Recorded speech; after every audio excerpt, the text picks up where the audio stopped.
Thank you. Thank you so much, everyone, for being here. We all made a choice to be here on such a late evening.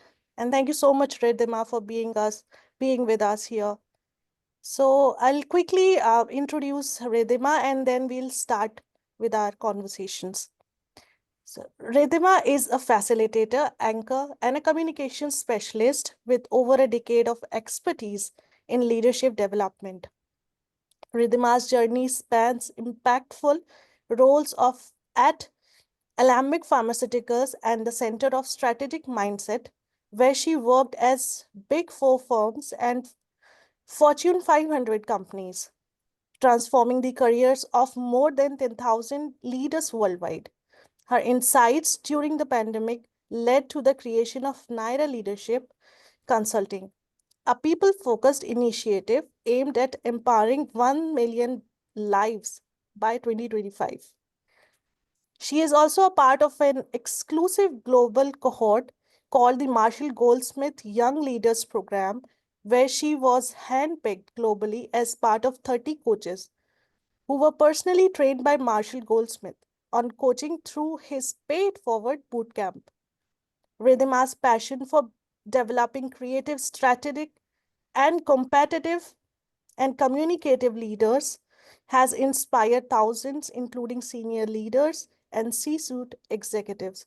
Today, she'll share her expertise on reimagining communication using design thinking. Over to you, Redima.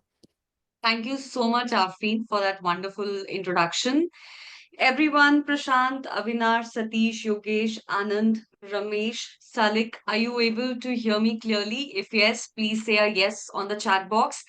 And if it's not too much of a stress for all of you, it would be great if you can switch on your camera because otherwise I would just feel like I'm talking to myself and a bunch of black screens. So it would be great if you all could come on camera and the topic that has been coined for today's discussion is reimagining communication. And I learned from an expert that communication is 55% nonverbal, it's through body language. So it only makes sense for us to engage in a conversation, in a dialogue, and really get exposed to each other's body language also while we are doing the session today. So thank you so much. Um, Satish, it's okay if you're driving. I completely understand it. Lovely. But if possible, do participate in the conversation from time to time. That would be of great help. Now, there was a question being asked at the onset that what aspect of communication would you like to get some kind of demystification, explanation, or some perspective? If possible, I'd request you all to take the next 30 seconds and articulate that question and put it in the chat box. It will just drive home a lot of clarity as we are going through this session together. If not, if during the course of the session you have any questions, observations, please feel free to raise your virtual hand or you can just unmute yourself and just say, Rhythm, I have a question, and I'll make sure that we give you the right kind of space to voice that out.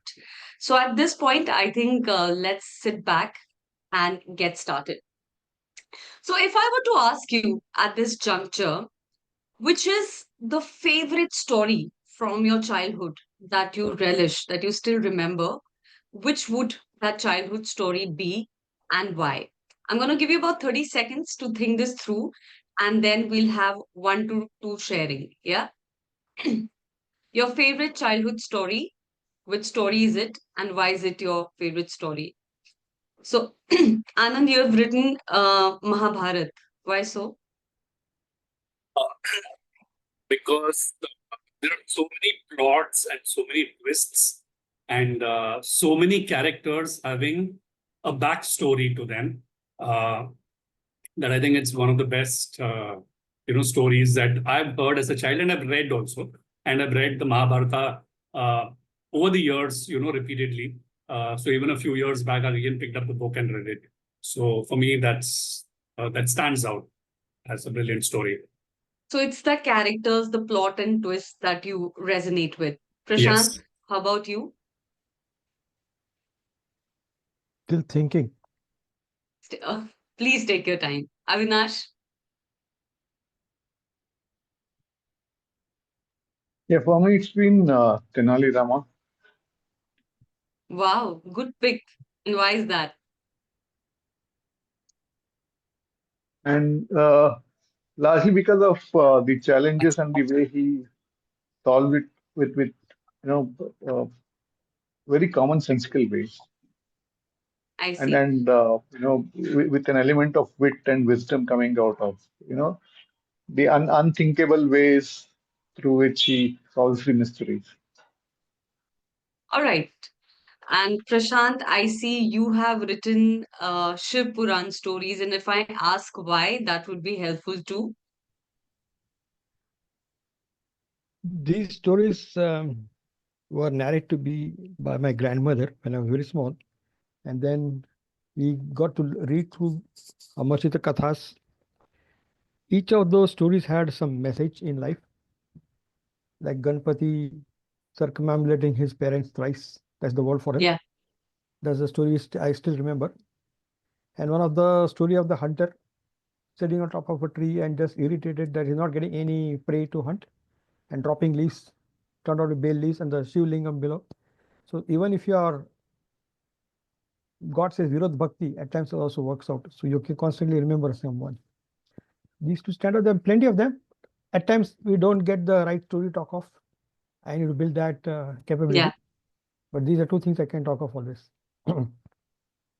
Thank you for sharing. And I picked up this conspicuous thing, Prashant, where you said your grandmom used to recite these stories to you. So there is a bit of memory also associated with the Yes. Shiv Puranas that you seem to enjoy. Um, Now, if I may ask, I think it was Anand, Avinash, and you who responded to favorite stories, Prashant. If I ask you something, Anand, that what did you have for dinner last week around this time? Will it be a challenging question to think Yeah, about? Avinash, what definitely. about you?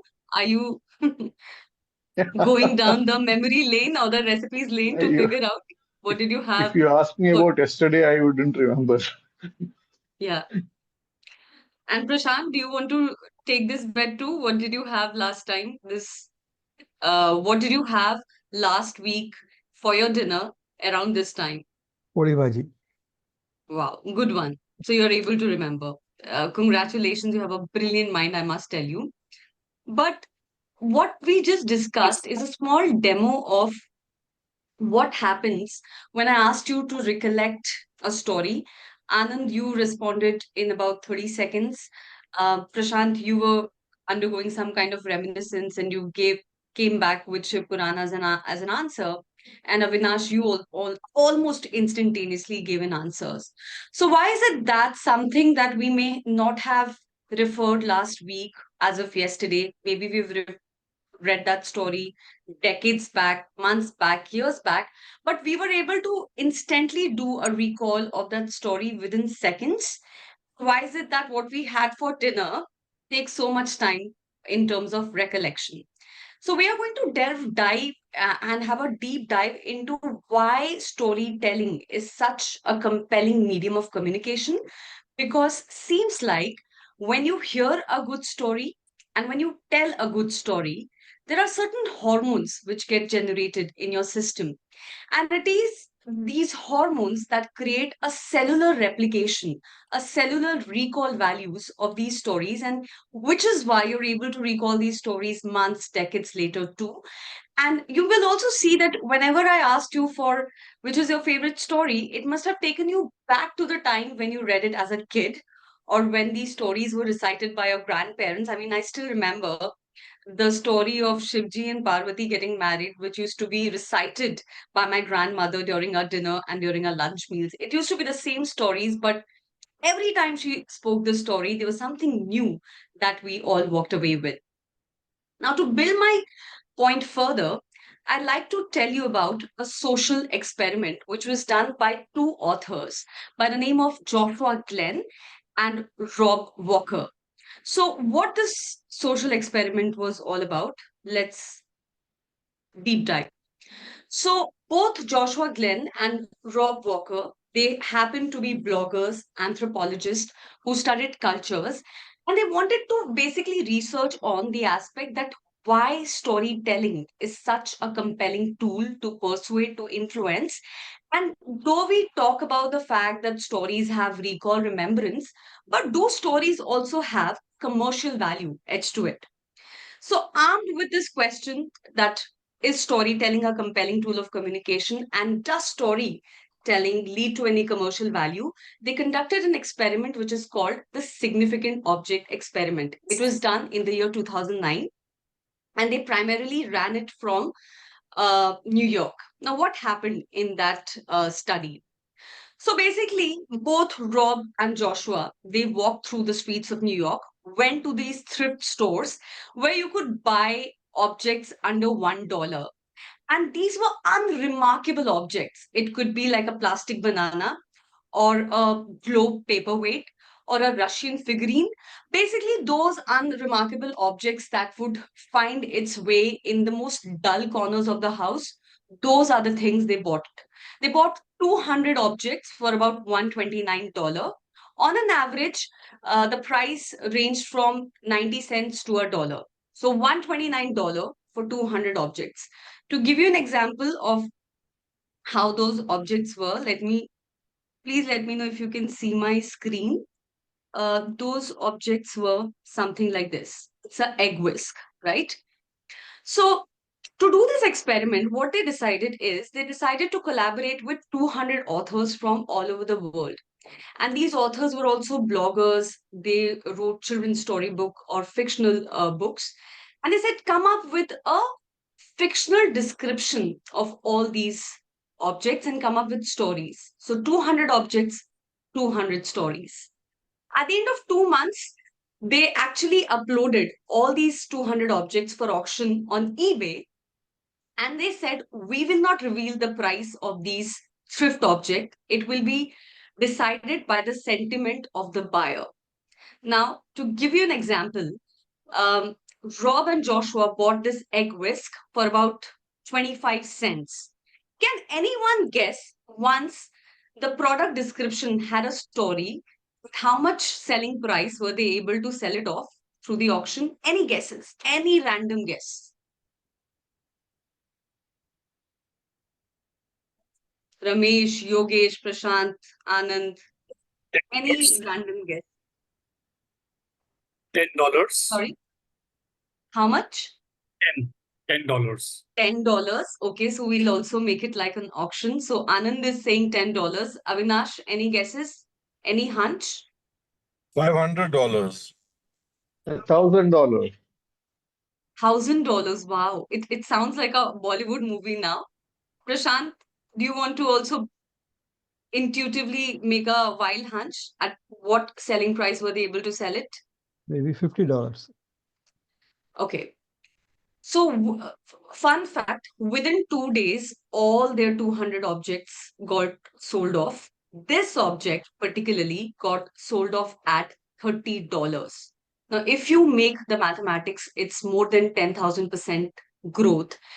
And like I said, they got 200 objects for $129. They sold off these 200 objects at a whopping $8,000. And they've done it commercially over and over again. The proceeds that they get from this endeavor, they give it to charity. But this exemplifies and illuminates that storytelling is no longer a soft skill.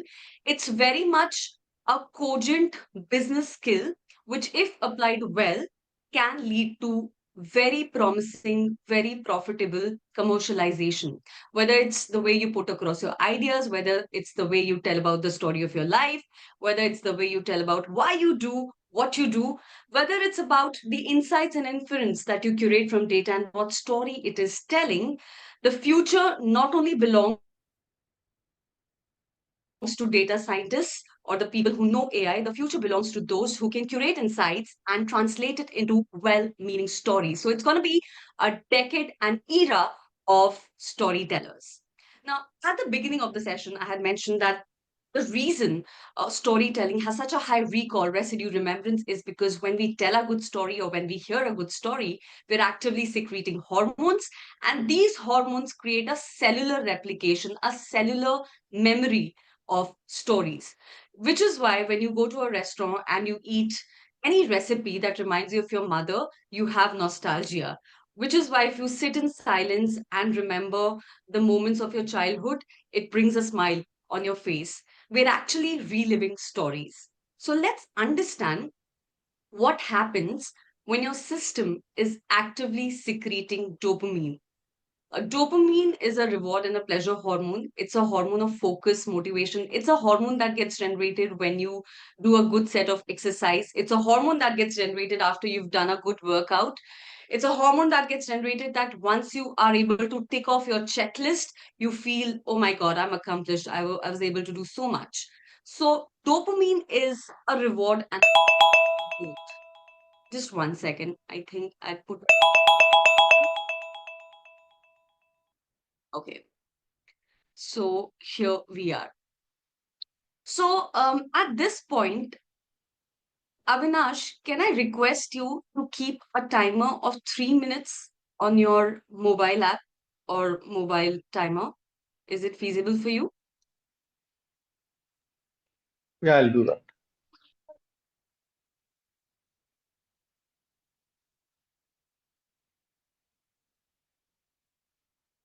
Will I start? Whenever it is ready. Are you ready, Avinash? Yeah, I'm ready. I'll tell you when to start.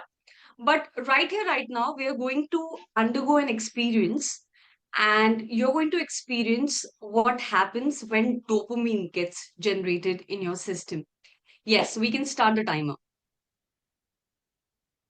Yep. All right. I got exposed to this story in the year 2018 when I was actually working on dealing with ambiguity for one of my clients, Capgemini. I was at my wits' end and I went to my mom and asked her, Mom, you always keep telling that we shifted from Kashmir. What really happened? I need a story and I'm bored. And mom said, Sunny, which is my nickname, are you ready? I said, yes. She said it was 15th January 1990 in Srinagar, cold, wintry evening, around 11 p.m. Your Nana ji was watching a rerun of Mahabharat when there was a sudden thudding on the door. And we were wondering who could be at this hour. And when we opened the door, it turned out to be a neighbor who was visibly shrieking, sweating in the midst of snowfall. And she was saying, have you heard the rumors that the protests against Kashmiri Pandits have gone wild and they're saying Kashmiri Pandits need to be thrown out? And my grandfather, completely nonchalant, with bit of anger, looks back at her and says, are you a Kashmiri citizen or a civilian? We have underlying passages to protect us from air bombings, and you're just getting worried over a protest. Do not disturb me again and go home. My mom said at 3 a.m. the next morning, there was again a loud thudding on the door. And she said that my Nanaji said that if it is the neighbor again, the neighbors are going to hear an earful from him. To their surprise, there were two CISF Jawans telling my family that you have 15 minutes, Kashmir is under attack, and within these 15 minutes, pack your bare essentials and come to the nearest CID centers. My mom said those were the longest and the shortest 15 minutes of my life because how do you decide what to leave behind, what to take with you in a place where you have lived for so long? Mom said 15 minutes later, I reached CID center only to see that your dad has not reached there because dad was at his parents' place and my heart was in my mouth. And they had specifically mentioned that if you have a baby at home, make sure that the baby does not make noise. Mom said the CID center had about 250 to 300 Kashmiri families all gathered together and we were wondering what would happen next. She says at 4:30 a.m., the CISF Jawan made an announcement. They said there are three metros being organized. These metros will take you through secret alleys to reach Jammu, and the next set of instructions will be given there. My mom said by around 4:45, 5, my dad reached, and I heaved a sigh of relief. Mom said 10 hours later, when we reached Jammu, we kept on waiting for instructions from the Kashmir government. We waited 1 day, 2 day, 3 day, but we are sitting in 2018 and it's been 28 years ever since we turned from Kashmiri citizen to refugees. The story ends. Avinash, how much time on my Yeah, clock? just exactly 3 minutes. Exactly 3 minutes. Okay. Yeah. So my story ends. Now, I don't want to get specific into the specifics of politics or something like that, but I want to ask you that as you were listening to this story, what is it that you were experiencing? I'm more keen to know the experience part. What was happening inside of you?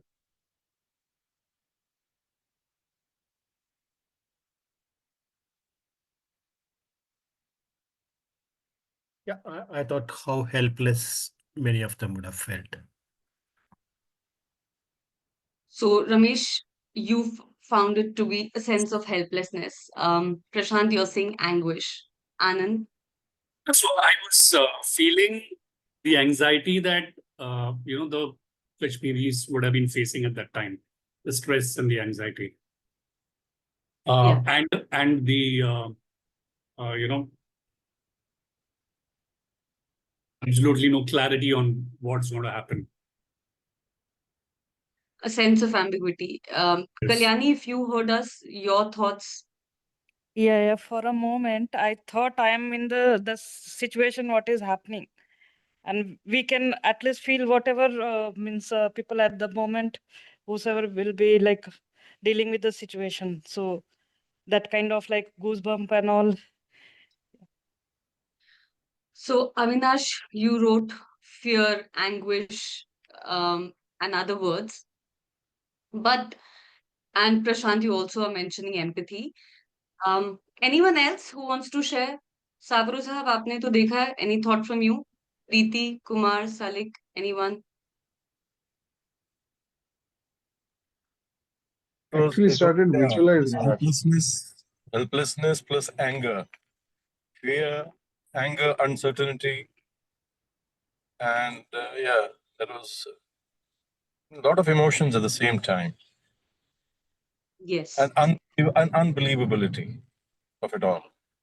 I'm actually Yeah. also not very clearly though, but when you said there was a thud on the door, so I was kind of visualizing that. Uh, I may have even visualized, uh, you know, your grandparents, not like exactly, but yeah, to some But extent. there were some snippets of someone watching that Mahabharata, the rerun which is happening, the way he looked behind and said who it could be. So it was visual in nature. Yes, yes, So, ladies and gentlemen, this is what happens when the reward and pleasure hormone, which also leads to focus. So, is it safe to assume that even if you were eating food or having thinking about what to eat next or thinking about tomorrow, for those 3 minutes, out of those 3 minutes, there were those 2 minutes when you were in rapt attention with me on my journey. Is it a safe assumption to make? Yes, no, maybe. yes, Yeah. So Yes. that's the power of story. Story has a knack of drawing you in, getting you out of the chaos and noise, and go on a journey with someone if it's told well. Yeah. And I also want to draw your attention to the fact that a good story is a one where you can make the audience visualize the story scene by scene, and this visualization is based on their assumptions, but it's not sounding like a fact. How it would sound if I say, okay, I went to my mother, asked, said why we moved from Kashmir, and she said there was a terrorist attack. And then we left on 16th January 1990, and then we came to Delhi, Jammu, and then Delhi. So this is what we are doing 90% of the times. We are telling facts. We are not telling stories. Stories are visuals in nature. Stories have characters. Stories have an opening, the middle portion, and conclusive ending. And stories will always leave you with a visual memory. If you were to ask yourself whether you're telling a story or whether you're telling a fact, ask yourself that as I narrate this sentence, will it lead to a visual image in the mind of people? That's a very important question to ask. Okay. Now, moving to the next part, which is the next hormone. And the next hormone that we are going to understand is the oxytocin hormone. Just give me a second. I have to show a video here. So just give me a second.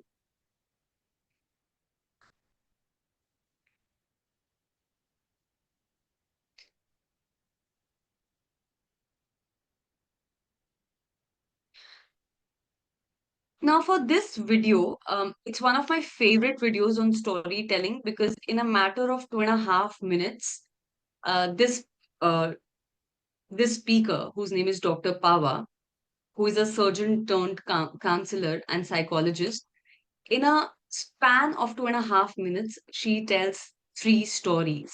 Now, what I would encourage all of you is for you to make notes feverishly and copiously, because in that story, she's actually making the entire incident very, very visual by using not a lot of words, by using far and few words. Yeah. So please let me know if you can hear it. At age 32, I wasn't perfect, but my life sure was. I'm married to an adoring man, an optometrist who has eyes only for me. We've moved into our brand new home. We have 2 beautiful children and 1 more on the way.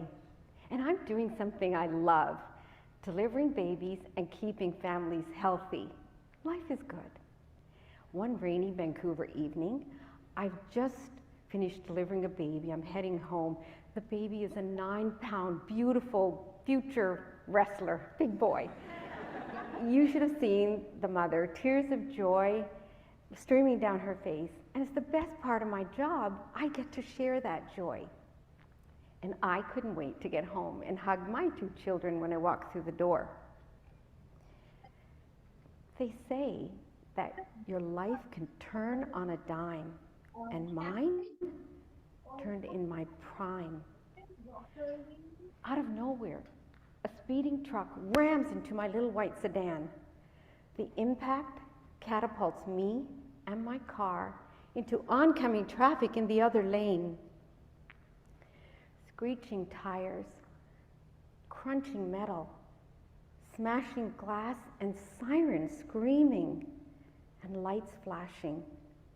And the paramedic is asking me questions. How old are you? What's your name? And then, total blackout. When I wake up, I'm now a patient in a neck brace in the same hospital that I just left as a physician a few hours ago. But this time, I'm the one who's getting poked and prodded, x-rayed and examined. That role reversal, very scary and sobering. That accident ruined 7 years of the prime of my life. I was left with debilitating injuries to my neck, shoulder, fractured ribs, collapsed lung. I had chronic pain, exhaustion. I couldn't sleep. I lost my baby. The video ends. Sorry, did someone say something? Okay, Okay, I let me think there put is. everybody, Ridhima, let me put everybody on mute. And when you have to speak, people just unmute yourself and can talk. Sometimes it happens to all of us. Ridhima, when I mute everybody, you also get muted. So please unmute yourself. Okay, I'm going to give you all about 30 seconds. I'd urge you all to pen down your thoughts because, like I said, it's one of the most profound learnings in terms of how, within a span of 2.5 minutes, you can actually package 3 distinctive stories or 3 distinctive timelines. So, what you need for storytelling is not time, you need an intent and very brevity filled plot. Yeah. Take about 30 seconds, and once you're ready for sharing, we can start.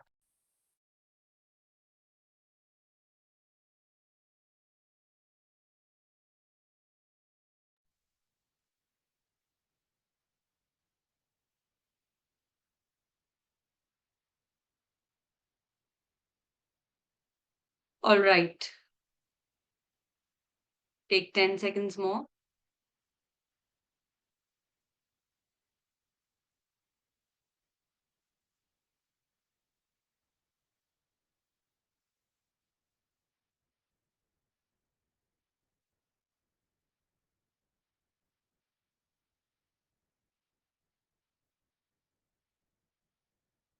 Anand, any perspective that you'd like to share?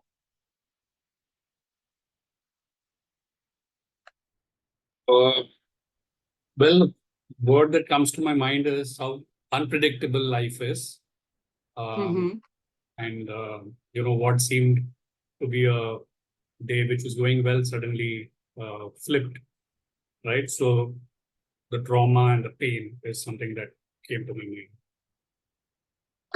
So, Anand, that's like the morale that you are taking from the story. My question is more with respect to what kind of phraseology did the speaker deploy to actually paint three distinct narrative? What was the phraseology? What were the expressions used to convey the heart of the matter in just 2.5 minutes? Any perspective there?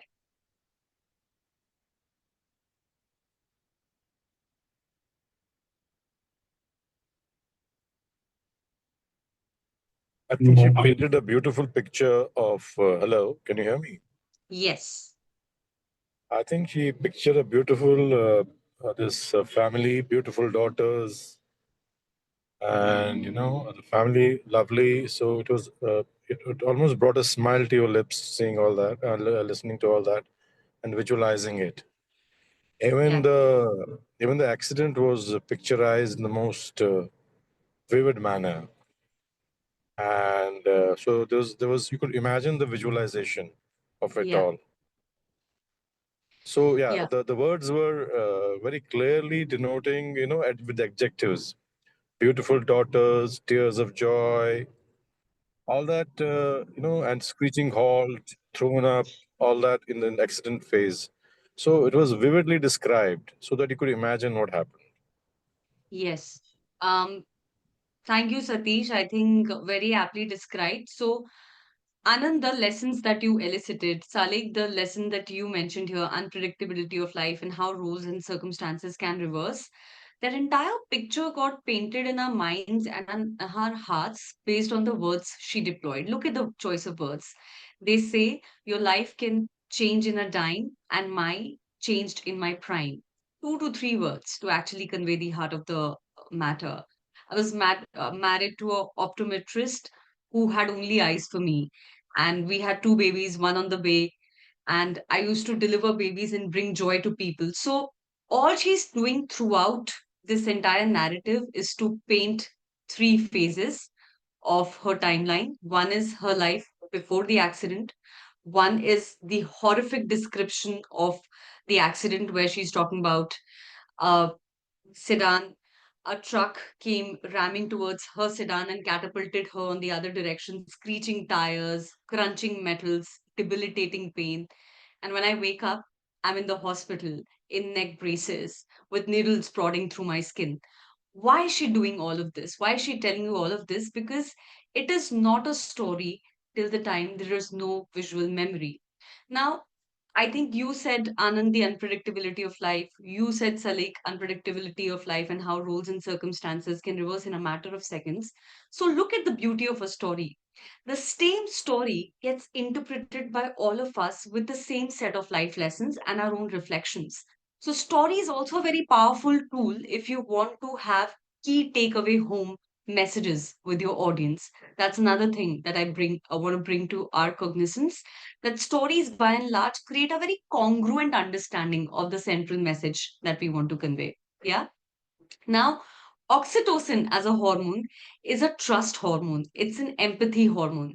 It's a hormone that gets generated the most in women when they become mothers. It's a nurturing hormone, but it's found in human beings because it's a hormone that gets created when we maybe hug our spouses, hug our mothers, hug our parents. That's a bonding hormone, and it's usually gets secreted when we are able to share our vulnerabilities with others with the same amount of grace and poise that Dr. Power here was doing. And I'm sure at the end of it, it has made you curious to check her TED talk. Or maybe, there may be a moment in their entire narrative where you must be saying, oh my God, my heart goes out to her. Yeah. So that's the feeling that this video elicited. So this is what happens when oxytocin gets generated in your system. The last one is the hormone of endorphin. Endorphin as a hormone is a nostalgia hormone. when you go back in time, when you're reliving childhood memories, when you meet your friends at reunion and start getting into a reminiscing mode about what kind of memories we made in college. So it's a nostalgia hormone. And please tell me, what do you feel? What are the things that come to your mind when I play this video for all of you? Yeah.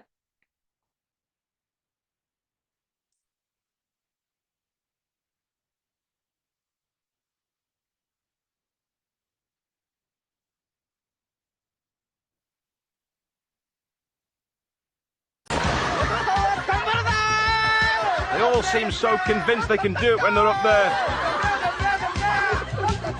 Very few happy faces at the bottom, though. Oh, this guy can't even get oh dear, oh dear, oh dear. He's running after the ball. Oh, he's back in. Oh, he's not. He's back out.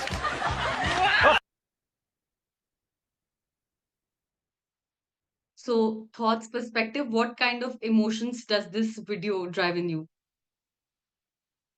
Sadness? Yeah, Anand. Yeah, so it's funny, it's uh, feel good. It reminded me of those tele games which used to be telecast when we were children. I think it was a German telecast Yeah. where these games used to be shown on Doordarshan. So yeah, so fun, light, feel good. Yeah. Prerna is saying nostalgia because I mean, she's saying that she used to watch the Keshi's Castle. So, like I said, nostalgia and a mode of reminiscence. And Anand, it reminded you of some other games. Salik, you mentioned it used to be joyful and funny. And Preeti, you mentioned laugh and fun. So, all in all, what I'm taking away is that it made us all happy. And again, look at the transition of emotions that happen. So, from a very somber, serious, accident driven kind of story to a story that brings a smile on our faces. And it has an instant ability to transport us across the realm of time and space. Yeah. So, that's the beauty of story, which again takes me back to the point that story is a skill set needed for commercialization of your ideas, perspectives, your I would say visibility in the corporate world. If you watch any of the Shark Tank episode, the entire pitch that entrepreneurs are giving in front of the venture capitalists or the sharks is nothing but the story of the product and how it came into life. So, story is not a soft skill, it's a skill needed for commercialization. Before I get into the structure of storytelling that I'm going to give you as a takeaway and give you a take home message on that, any questions, any clarification, any observation that anyone would like to share?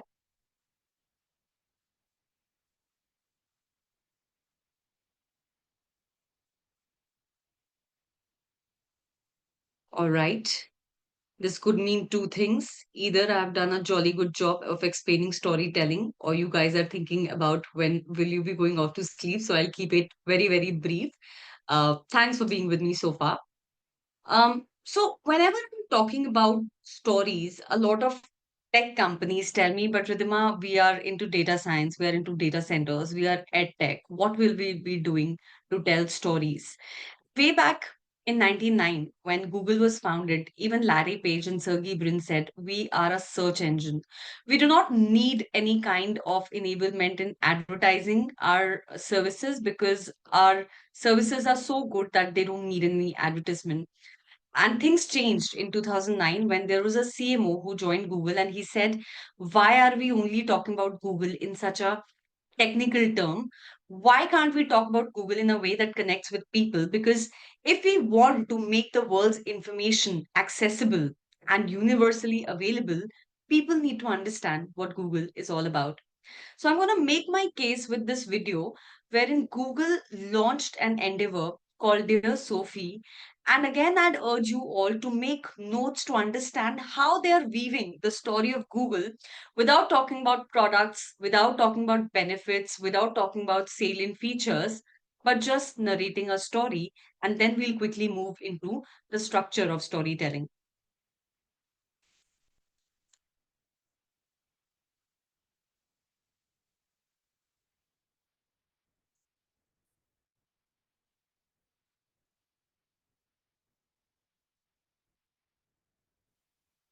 Prashant, Yogesh, Avinash, everyone, can you see my screen? Please give me a thumbs up if you can. You can? All right. So here is the video.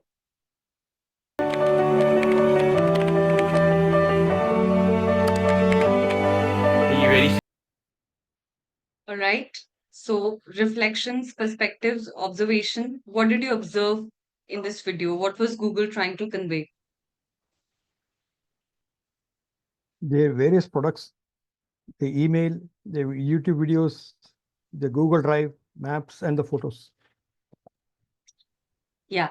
Prashant, but were they talking about it that, okay, buy us, this is the efficacy of photos, this is the size of the memory, the storage, the latency? Were they telling the features or were they telling the story of Daniel Lee? Your take. They were telling, it's a dad telling his daughter how how he has been tracking her life using all these technology without telling her technology. It's Sort actually of an tracking album. life. Yes. Yeah, it's an Yeah. album that he has created with all this technology for her, and without telling what he's using. So the experience is always archived with the entire family for Yeah. posterity. They were poking the Yes. emotions of They were putting through the the story. emotions. Avinash, I could see you smile year to year, even though you had kept your hand on your smile, but your smile was contagious. We could see it. What made you smile so much? No, I was relating when that's what I mentioned. They were poking the emotions there. I could relate it with my daughter, and you know, All yeah, right. and Kalyani, Preeti. Yes. Please go ahead, Avinash. and they also keep throwing you the memories. 1 year back, 2 years back. So Yeah. that's the beauty of it. Yeah. Preeti, Kalyani, Salik, any perspective that you'd like to share? Yeah, I have some personal experience with Google. Every year they will remind me 1 year back, how was your son was there, what you were doing on Yeah. this date. So they will be completely emotionally attached and like without.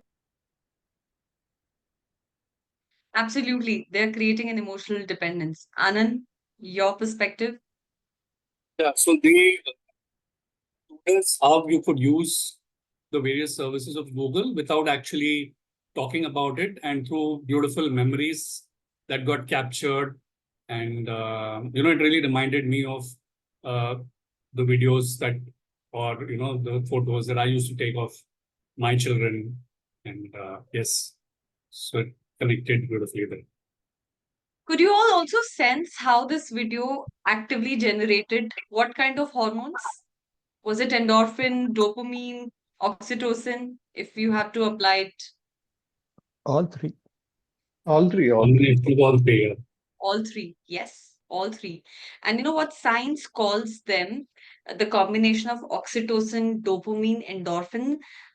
A lot of endocrinologists who actually study hormones, they call it the angel's cocktail, because if these hormones are getting generated in your system, you're going to be smiling, you're going to be having some bit of nostalgia, you're going to be having focus. On the other hand, if there is serotonin, cortisol in your body, which is induced through stress, you'll be feeling anxious and tentative.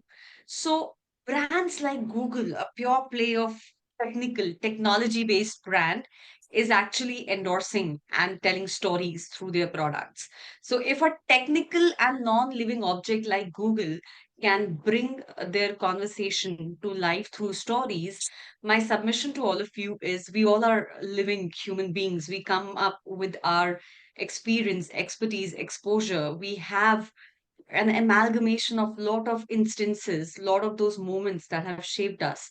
So why is it that when we are asked why you do what you do or what you do, we restrict our answers to, oh, I am founder of Naira Leadership Consulting, I'm a senior VP, I'm a vice president, I'm a senior manager. We are more than these titles. We are human beings. We have stories. So one of the things that I would request you all to take cognizance of is to create, let's say, a 500 to 600 worded narrative of a story. And to give you some heads up of a story, this could be based on the favorite memory of your life and what that memory entailed. And it could be the birth of your child, it could be getting the first um, class marks in 10th grade, because I remember my 10th grade exams and getting the results vividly, even to the day. Or it could be any incident in your life that has really shaped you as who you are, or the choices in your life after your 10th and 11th and 12th, which took you in the direction that you decided to take that particular stream. Or it could be how you actually rediscovered yourself through your spouse. It could be anything. The only thing we need to remember about stories is that we need to be alive to the situation, that we're constantly making stories through our interactions, through our anecdotes, through our interactions. We have to be alive and alert to those things. And it does not need to be an Oscar winning story. It could be anecdotal references of how your particular day went or how your particular memory unfolded. Just start with 100 words day one, increase it to 200, then 300. On day fifth, you will have 500 worded narrative. And my suggestion would be start writing a narrative on an incident of the life that has actually shaped who you are. Now, towards the closing part of the session, I'd like to give you a structure, and this structure is called the 3S framework by Mr. Robert McKee. Now, why I like this framework is because Robert McKee is actually a Hollywood screenwriter who has given us many Oscar winning scripts. And he's been in Hollywood for almost now 5 decades. And he wrote a book on storytelling based on his screenwriting experiences. And I think there are various formats, structure of telling a story or writing a story, but this one is one of my favorites, and I thought I should share it with all of you. Before I do that, by show of hands, virtual show of hands, or you can type in a yes in the chat box, how many of you have seen the movie Sholay? Prashant, you have seen? Okay. Or heard about the movie Sholay? Avinash, you have seen? Satish, Prashant, Yogesh, Kumar, Salik, Afreen, what about you guys? Okay, Preeti, what about you? Kalyani, you there? Have you Yeah, seen many Sholay? times. Okay, many times. Lovely. So let's understand Sholay through the framework of the 3S framework or the triple S framework by Dr. Robert McKee.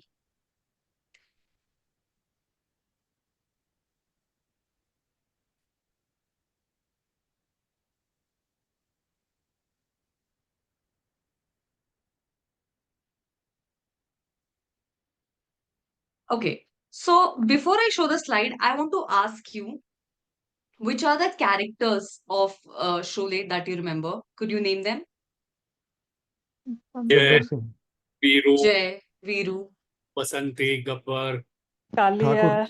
Thakur, Kalia. You Thakur. remember Kalia also, Kalyani, huh? Super memory you've got. Yeah, because I So, have some connection with Kalia. My PhD guide's surname was Vijay Kalia. So every time we used to Tera kya hoga Kalia. what a memory. What a memory.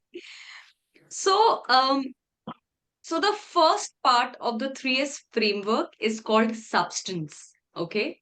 Now, what does substance mean? Substance means where you make the audience familiar with the characters of the story. So, if you remember, there is Thakur, a police officer who does not have any arms but who wants to seek revenge against Gabbar.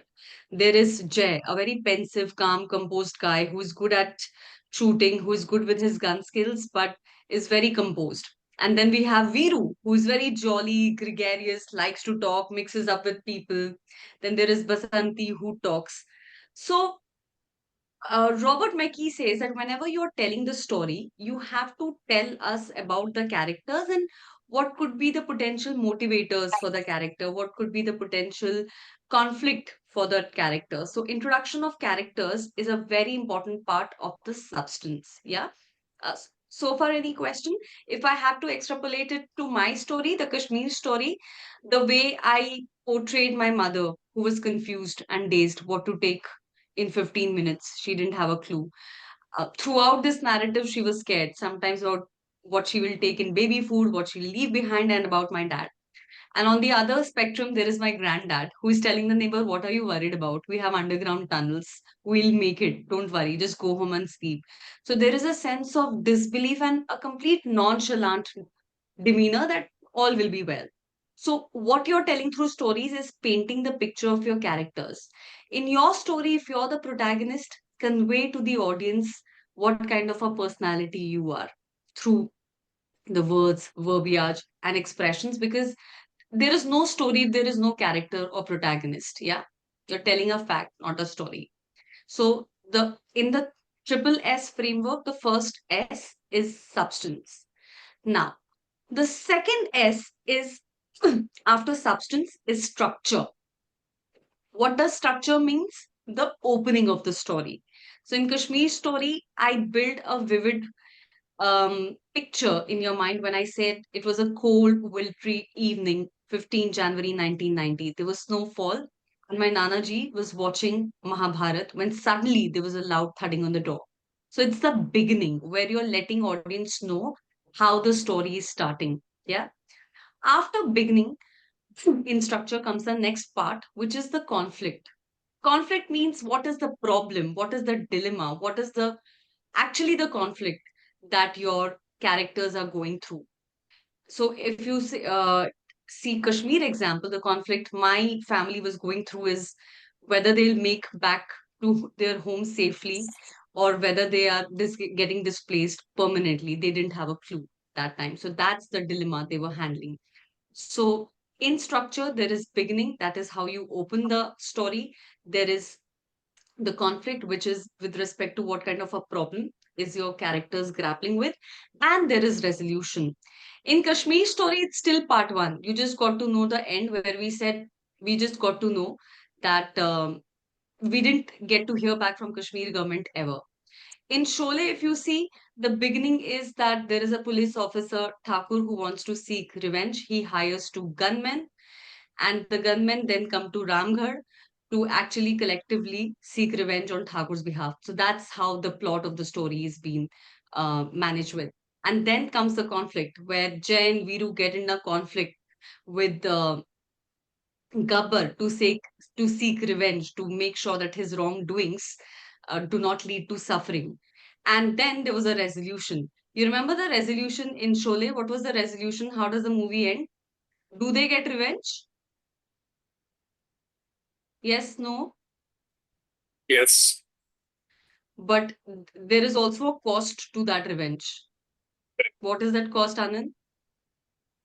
So Jay loses his life. Jay loses his life, yeah? So resolution is the end. That's where the story ends. So they get the revenge, but at the cost of Jay's life.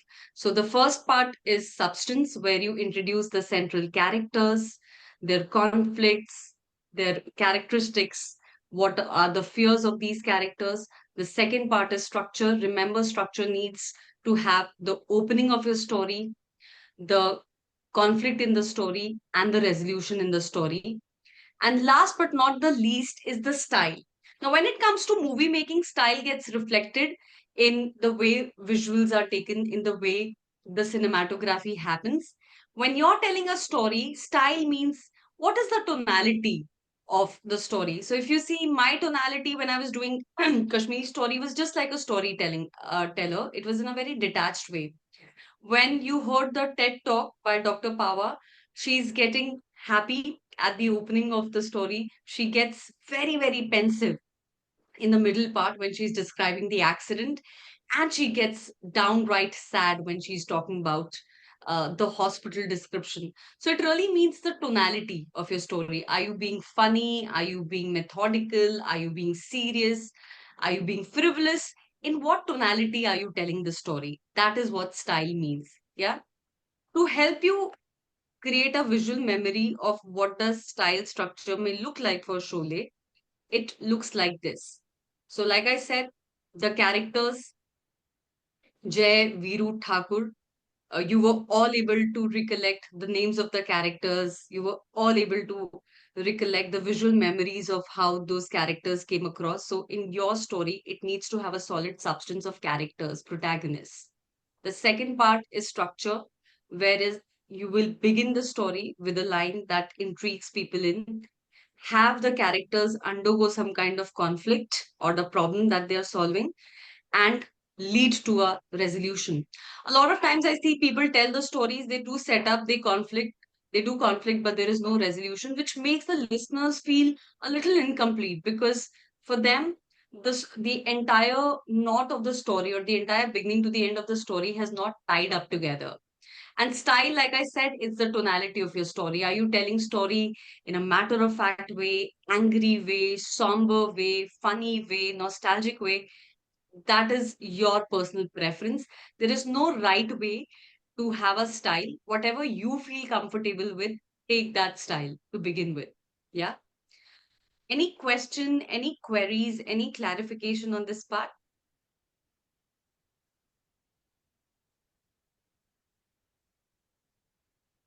Are we good? Okay. All right. I think, ladies and gentlemen, that's all that I had in store for you.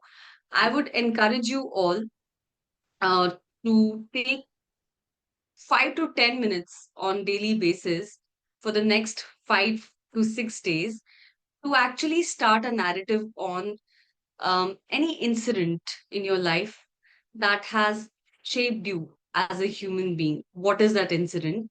Start looking and exploring this question at a deeper level because you will realize when you are putting pen to the paper and writing those anecdotes, you get to meet yourself all over again. It's like you're writing your autobiography and deciphering lessons from that autobiography by actually penning down stories. So please undertake this experiment. And I can give my email ID here if you need any kind of input on your stories. I'm happy to share my input on those stories because even before you start sharing story of a product or a service, it's very important for you to know your story, to know where you came from. I think that's the start point of great awareness. And Brené Brown has once stated that stories are nothing but data with soul. So let's make sure that we have soulful data emanating from our life lessons. So I think with this, I'll take a pause. Afreen, Jimmy, over to you. Thank you so much, Ridhima. It was really wonderful. And we have so many takeaways here with us today. I'm sure everyone, each of the participants,